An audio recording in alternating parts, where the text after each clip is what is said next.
Spearheading the Arab presence in the international coalition, Egypt quickly committed more than 50,000 ground troops to the Desert Shield forces. The talents of the Saka commandos were perfectly suited to the types of desert warfare necessary for the Kuwait situation. Well, the role in a desert war of special forces is the classic role of operating behind enemy lines, deep in behind. And people get the wrong idea, thinking that the desert is open and flat and therefore special forces won't be able to operate. Well, they operate by using their skills of camouflage and mobility that they have, using either helicopters to operate in, or either parachuting into the area, or motoring in, using vehicles to go right wide round enemy positions. The shock troop soldier can stay in the desert for maybe 15 or 21 days, watching the enemy or watching the other side, watching the environment, watching the daily activity of the other side, and sending his messages to the people in the headquarters. He knows how to get water in the desert, how to find the small creatures in the desert and eat them, like snakes, frogs, chickens, and maybe a potato, one potato. The strong will is considered as a very important factor for those people in shock troops.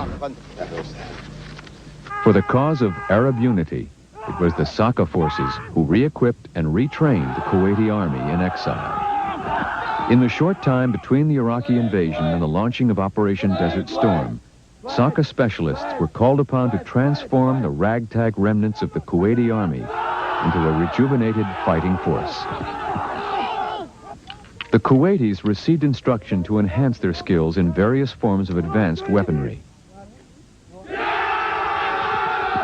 The Kuwaitis drilled extensively in martial arts and hand-to-hand combat techniques, demonstrating their fighting spirit and overwhelming zeal to reclaim their country.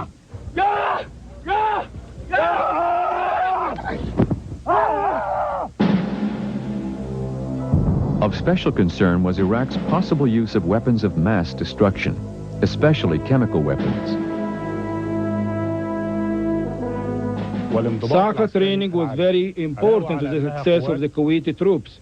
We are proud to operate for the benefit of our Arab neighbors in liberating their country.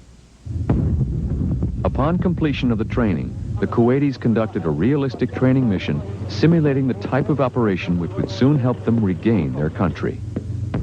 Armored tank units lead the ground attack, raising great columns of dust as they forged ahead of Kuwaiti infantrymen. Fighting their way across the desert, the Kuwaitis proceed into a simulated urban environment, utilizing their well-honed skills in door-to-door combat.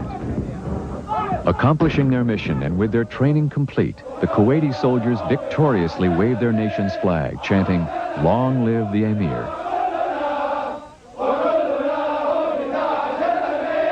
In a few days, these men and their Saka mentors will assume their place on the battlefield, marching to victory in Operation Desert Storm. The Egyptian units participate in all the wars of Egypt, and it was the first army reached to city of Kuwait after its liberation. Egypt's Saka forces performed with distinction in Operation Desert Storm, returning home as national heroes.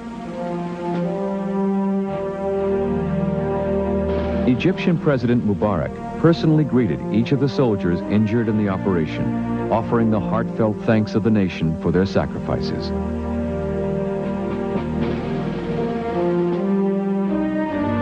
The Saka forces, Egypt's desert warfare specialists, were decorated for their valor, a fitting reward for their years of training, dedication, and constant courage.